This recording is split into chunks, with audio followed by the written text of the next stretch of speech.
রাজস্থান উত্তর পশ্চিম ভারতের একটি বালুকাময় রাজ্য। মরুভূমির দেশ বলা হয় যাকে। উষ্ণতা যেখানে মাত্রা ছাড়ায়, দিনে যেমন গরম, রাতে তেমনই শীতলতা। তবে আয়তনের দিক থেকে এটি বৃহত্তম রাজ্য। প্রায় 3,42,239 বর্গ কিমি জায়গা জুড়ে এর অবস্থান। রাজস্থান শব্দটির আক্ষরিক অর্থ রাজাদের স্থান বা রাজাদের ভূমি। মরুভূমি ছাড়াও প্রাচীন রাজকীয় দুর্গ, প্রাসাদ এবং সংস্কৃতির জন্য এ রাজ্য বিখ্যাত। জয়পুর হল এ রাজ্যের রাজধানী।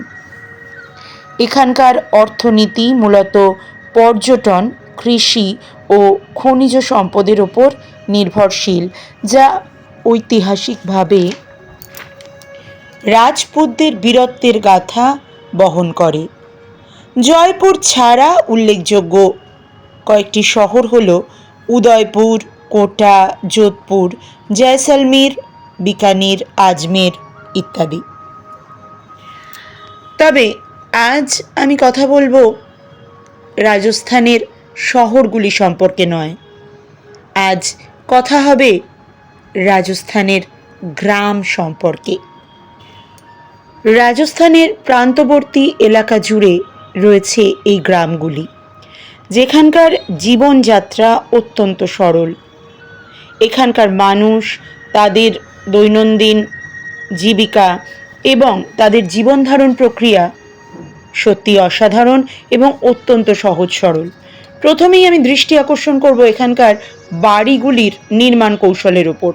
অনেকটা গম্বুজ আকারের বাড়িগুলি।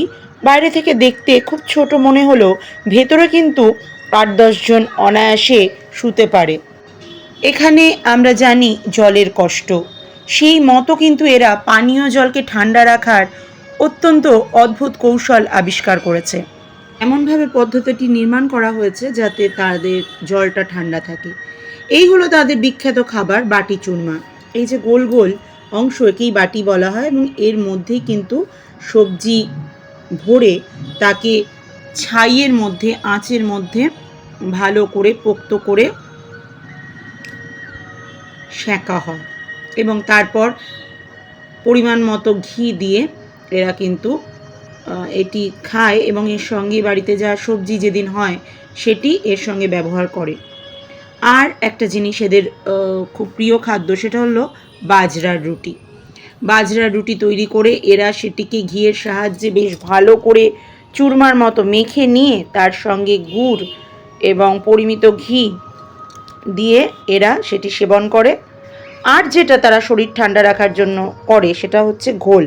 প্রত্যেকেই ঘোল যথেষ্ট পরিমাণে সেবন করে। বাড়ির যে আকৃতি সেটাও বেশ গম্বুজের মতো এবং বাইরে থেকে যাতে উষ্ণতা স্পর্শ করতে না পারে।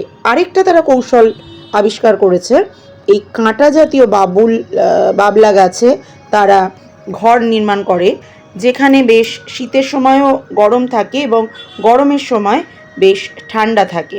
সেখান থেকে গ্রামের অনেকটা দূর পর্যন্ত দেখাও যায়। তারা নিজেদের বাড়িতেই চাকিতে তাদের প্রয়োজনীয় শস্য পেশাই করে ব্যবহার করে। আর এই যে ছোট ছোট কুলঙ্কি আকারে, এর মধ্যে তারা প্রয়োজনীয় জিনিসপত্র সংরক্ষণ করে। দূর দূরান্তে এদের এই গ্রাম্য পরিবেশ, রুক্ষ সূক্ষ্ম পরিবেশেই এরা মানিয়ে থাকে। ঘর ছোট হলেও আন্তরিকতার অভাব নেই।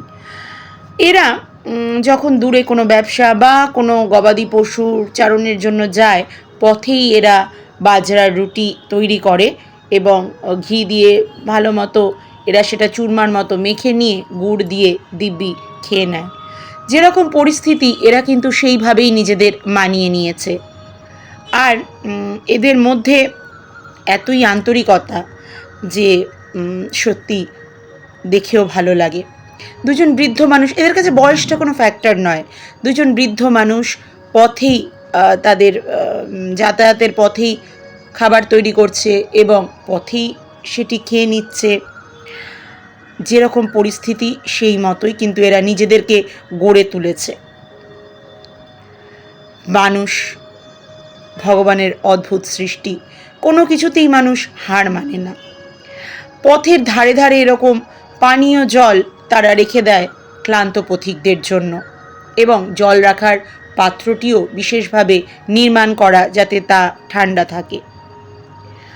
ঘরগুলিও গম্বুজ আকারে, যাতে আর এমন তারা উপাদান দিয়ে তৈরি করে যাতে সব রকমের প্রতিকূল পরিস্থিতি থেকে ঘর সুরক্ষিত থাকে।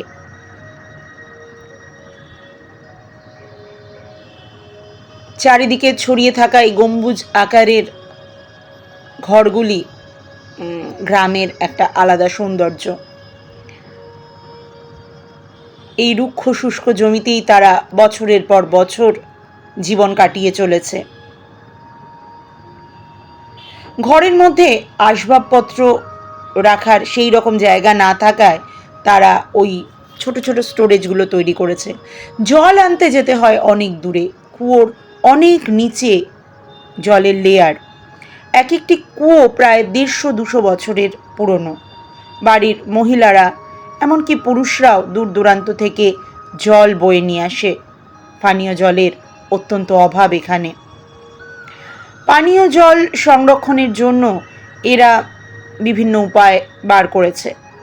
সবজিও এরা নিজেদের ক্ষেতেই চাষ করে এবং সেখান থেকেই তাদের দৈনন্দিন প্রয়োজন মিটে যায়। বাড়ির মহিলারা হাতে হাতে সমস্ত কঠিন কাজ সহজেই সেরে নেয়।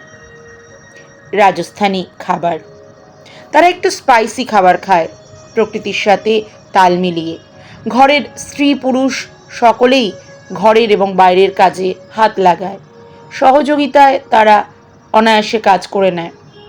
এই যেটা বলছিলাম, তাদের আসবাব রাখার অভাবের জন্য তারা এরকম ছোট ছোট বাড়ির লাগোয়া ছোট ছোট মাটির ঘর বানিয়ে নিয়েছে। আর এটা হলো এদের শস্য ভাণ্ডার, সারা বছরের শস্য রাখে। এমন সুন্দর কৌশল যে তা নষ্টও হয় না। এদের সকাল শুরু হয় ছাগলের দুধের তৈরি এরকম চায়ের সাহায্যে, যা সারা রাতের ঘুমের থেকে মানুষকে জাগিয়ে সারাদিন পরিশ্রম করার এনার্জি দেয়। এদের বাসন মাজার পদ্ধতি অদ্ভুত। জল বাঁচাতে এরা ছাই বা বালির সাহায্যে এমনভাবে বাসন পরিষ্কার করে যাতে আলাদা করে জল দিয়ে ধোয়ার আর প্রয়োজন হয় না। রাজস্থানের এই গ্রাম্য চিত্র এবং গ্রাম্য জীবনযাত্রা সম্পর্কে জেনে তোমাদের কেমন লাগলো অবশ্যই জানিও। এদের এই প্রতিকূল পরিস্থিতিতে প্রতিদিনের জীবন সংগ্রাম হাসি মুখে মানিয়ে নেওয়া সত্যি অনেক অনেক বড় শিক্ষা দেয়।